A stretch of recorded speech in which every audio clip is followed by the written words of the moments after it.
Please welcome Meridith Elliott Powell. Thank you. Come on, give her a real hand. Thank you, sweetheart. Brian started me out in this business. So I thought we'd do something a little bit interactive with my time here. So I want to start out by asking you all to just look around the room. I want you to look at the other people in this room. Go ahead, take a look. Yeah, you are a good-looking group, right? But I want you to take one more look around this room because I want to tell you what you see in this room. Right here in this room right now, we have a room full of people with the skills, the ability, and the talent to help you get whatever it is that you want. Think about that. I think that is amazing, that in any moment in time, we are only one connection away from somebody with the skills, the ability, and the talent to help us get whatever it is that we want. Now, what do you want? Maybe you just want an innovative idea for a meeting. Maybe you're looking for a great keynote speaker. Maybe you just want to know where the heck to go in Washington, D.C. to get a great pizza and a beer.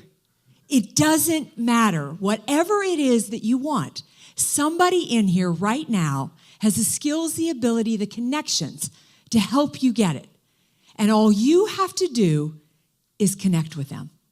And connecting is easy. It's just networking. Networking. There's a word. Every time I say that word, it's like I feel the energy suck right out of the room. I don't know what it is about networking, but as a society, we seem to hate to want to do it. It ranks right up there with public speaking, cold calling. How about a 360 review, right? And I get it. In essence, when we're asking you to network, to build your network, we are asking you to walk into a room full of people that you don't know and start having a conversation. Talk about awkward, right? But I'm just curious, is there anybody in here who doesn't mind networking? Who doesn't find the whole idea of talking to strangers repulsive? Yeah? If you could stand up. I want everybody to look at these people because these are the lucky ones. They are the chosen few because research tells us that over a course of a lifetime, say up, they will make more money, they will get promoted more often, they will experience less stress, and you will have more fun. Take a seat. All because you're willing to network, all because you're willing to push out of your comfort zone. I would say that is a pretty amazing return on investment, wouldn't you? So if networking is so good for us, if it brings so much value, why do we not like to do it? Well, I have a theory about that. There is no scientific basis for this theory. This is completely a theory according to Meridith Elliott Powell, but I'm right, okay? We don't like to network because we've never been taught to network. In fact, we were taught just the opposite. Our mothers told us not to talk to whom? Strangers. This is our mother's fault that we don't like to network, right? And then we graduated from high school, we graduated from college, and people started talking about this idea of networking. So we thought this is something we better learn to do. So we sought out the networking guru who taught us the strategies of networking. And this is what we learned. The first strategy we learned was to repeat a person's name 3 times. Remember that one? So you went to your next networking event and you said, "Hello, Dick Smith. How are you, Dick Smith? What brought you to this event, Dick Smith?" And Dick Smith doesn't want to network with you. He looks at you like you are some kind of hyperactive parrot and he can't get away from you fast enough. But that's okay because you have another strategy up your sleeve. Your guru has brought you another strategy. Your guru has told you all you have to do is take a great big stack of business cards to your next event. And if you get rid of every single business card, you will be networking. So you hit that next event, and you hit it like a blackjack dealer at Harrah's. You are passing out cards, and you can't get rid of them fast enough. You go back to your office Monday morning, you sit. Nobody calls. But you have one more strategy up your sleeve. You have the mother lode of networking strategies left. The one that people have told you is foolproof when it comes to networking. It is the one you must have. So you practice, you craft, and you work until you have it perfect. And you go to that next networking event. And it takes you a while, but you find that elevator. And you step into the back of that elevator because you are about to deliver your 30-second elevator speech. And finally, people walk into that elevator, and from the back of that elevator, you announce at the top of your lungs, I'm Meridith Elliott Powell, coach, speaker, author. I help people build ownership at every level so they can drive results at every turn. And the elevator dings, and out people run as fast as they can. Because you weren't networking, you were spewing information at people.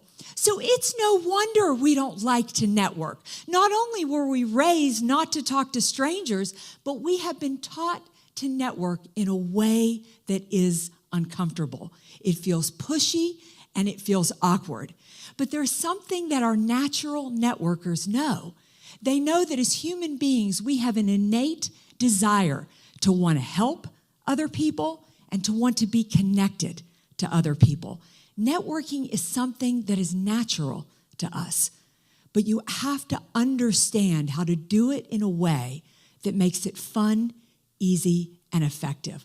Look, I believe that networking is the most important skill that you can have in life. I believe if you build your network, you will change your life. The value that your meetings add is in people's ability to connect with one another. But you have to have the strategies to learn how to do it effectively. Now, I don't have time to get into all of the strategies today, so I'm just going to deliver the one that I think is a great foundation, that I think is really starts you off correctly on the networking foot. It's enough that if you walked out of here today and began this strategy, you'd be well on your way to learning to love to network, but also more importantly, to making it really effective. So the number one strategy, I think one of the most important things when it comes to networking is you have to approach networking with a servant's heart. So many people always say to me, I don't like to network because I don't know what to say. I don't want to talk about myself. Well, here's a newsflash. Networking's not about you. You already know all about yourself, right? So the goal isn't to talk about yourself, it's to learn about other people. And the way that we connect with other people is by matching their communication styles and matching their energy. So I want to try this on for size. Let's assume that this room is a great big circle. And inside this circle are all the different ways that people communicate. And if you want to connect with people, if you want to network with them, one of the most important things that you can do is match their communication style. So the first thing that you've got to look at is a person's pace. Are they outgoing? Or are they more reserved? So I want to ask you, if you identify yourself as somebody who is outgoing, who is fast-paced, I need you to come to the front of the room. If you had to think twice about that, I need you to go to the back of the room. You're reserved. Outgoing, fast-paced up here, reserved back there.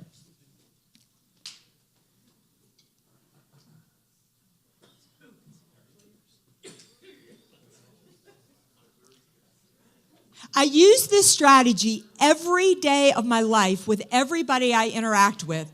But immediately when I meet people and I connect with them and at a networking event. So these are my friends up here. They are outgoing. They are fast-paced. They are high energy. These are the type of people that if I say, do you wanna? They go, yeah. They don't even know where I'm going or what I'm, see, I already got people getting involved. They don't even know where I'm going or what I'm doing. So when I interact and I network with this group, I got to bring my energy level up because my energy needs to match theirs. If I ask Garland a question here and I hesitate for a moment, she'll just answer it and be perfectly fine having the conversation all by yourself, right? Because people who move slowly with this group drives them crazy. So if we want to connect with people, we've got to match pace. But let me tell you about my friends back here. This is going to blow your mind. These people, they actually think before they speak. Isn't that incredible? And this group, my energy could actually be annoying. Isn't that correct? Mm-hmm. Oh, yeah. They meet people, they're like, bring it down. It's too much. So with this group, if I want to connect with them, when I ask a question, I need to give them the room to answer the question. Energy matches energy. Pace matches pace. The second thing we look at is priority. So if you are somebody, if I gave you 15 minutes, would you rather get something done off your to-do list? I need you over there. Or would you rather have a conversation with somebody? I need you over there. So if I gave you 15 minutes, would you rather go somewhere and scratch something off your to-do list? Over there. If you want to interact with people, I want you over here. I think that 90% of communication issues and problems, I've done this in a room of like 2,000 people, but I think a lot of communication problems happen with priority. This group over here are all about the people and the relationship. When I connect with them, I can find out about their kids, I can find out about their family, their hobbies, all this kind of stuff. This group, they don't really care what you did over the weekend. They could care less. They want to stay to the task at hand, get to the point. So when you interact and you connect with people, you've got to understand what their priority is. Give yourself a round of applause, take a seat.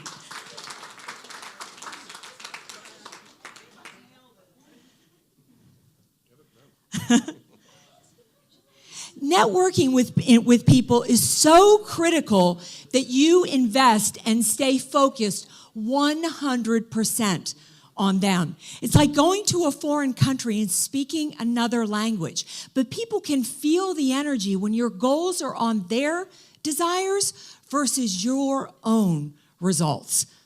Look, I get the pleasure in the work that I do of traveling around the world and traveling around the country, speaking to meeting planners, speaking to professionals and leaders just like you.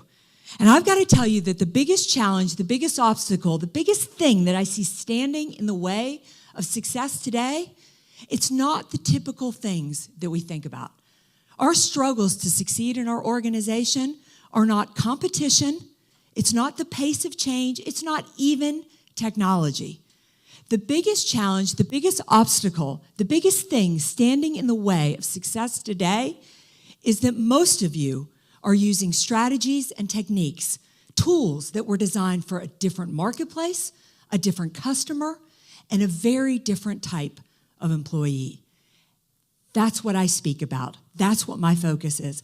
I want to help my clients learn the strategies and techniques, the things they need to succeed no matter what this economy does. So if you are looking for an innovative keynote speaker, somebody with a very different approach to sales, leadership, employee engagement, let's connect.